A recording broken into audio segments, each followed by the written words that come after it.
হোয়াটসঅ্যাপের মধ্যে আপনার সাথেও কিন্তু এরকমই সমস্যা হতে পারে। দেখুন আমি এখানে ক্লিক করে যেতে পারবেন গাইস, এই যে কল অপশনটা তাহলে বুঝতে পারবেন। সিম্পলি আমি ক্লিক করে একবার দেখুন এটা কিন্তু অপশন চলে আসছে। আমি যদি আবারও ক্লিক করে দেখতে পাবেন এখানে গাইস এই যে ভিডিও কল অপশন, তাহলে বুঝতে পারবেন। আমি ক্লিক করে এখানে বুঝতে পারবেন এই যে, তাহলে কিন্তু আবারও এরকমই অপশনটা চলে আসছে। আমি যদি মনে করি যে এখানে আর কি কাউকে ভয়েস করবো, সিম্পলি ক্লিক করে দিতে পারবেন, তাও কিন্তু সেই একই প্রবলেম কিন্তু আমার সামনে চলে আসছে। তাহলে আপনি এটা কীভাবে ঠিক করবেন আজকের ভিডিওতে আপনাদেরকে দেখাবো। ফার্স্ট অফ অল তো আপনি এটাকে দুরকমভাবে ঠিক করতে পারবেন। এক হচ্ছে আপনি সিম্পলি এইখানটা ক্লিক করে ঠিক করতে পারবেন।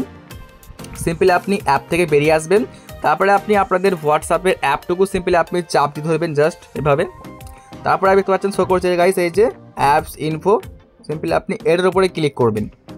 তো এটার উপরে ক্লিক করলে আপনার সামনে কিন্তু বেশ কিছু সেটিংস চলে আসবে। সিম্পলি আপনি এখানে ক্লিক করবেন গাইস এই যে পারমিশন, সিম্পলি আপনাকে এখানে ক্লিক করতে হবে, জাস্ট দেখাই এই যে পারমিশন, এখানে আপনি ক্লিক করবেন। তারপর আপনার সামনে কিন্তু এরকম একটা পেজ চলে আসবে। সিম্পলি আপনি এখানে খুঁজে নেবেন, দেখতে পাচ্ছেন গাইস শো করছে, জাস্ট দেখাচ্ছে আপনাদেরকে এখানে নিচে এই যে মাইক্রোফোন।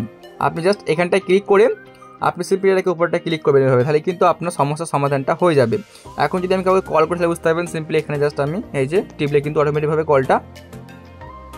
তো গাইস আশা করছি আপনারা বুঝতে পারলেন যে কীভাবে আপনি এরকম সমস্যাগুলো ঠিক করবেন। বন্ধুরা যদি আপনাদের ভিডিওটা ভালো লাগে তাহলে লাইক করুন, চ্যানেলটিকে সাবস্ক্রাইব করুন এরকমই ছোটো ছোটো হেল্পফুল ভিডিওগুলো দেখার জন্য।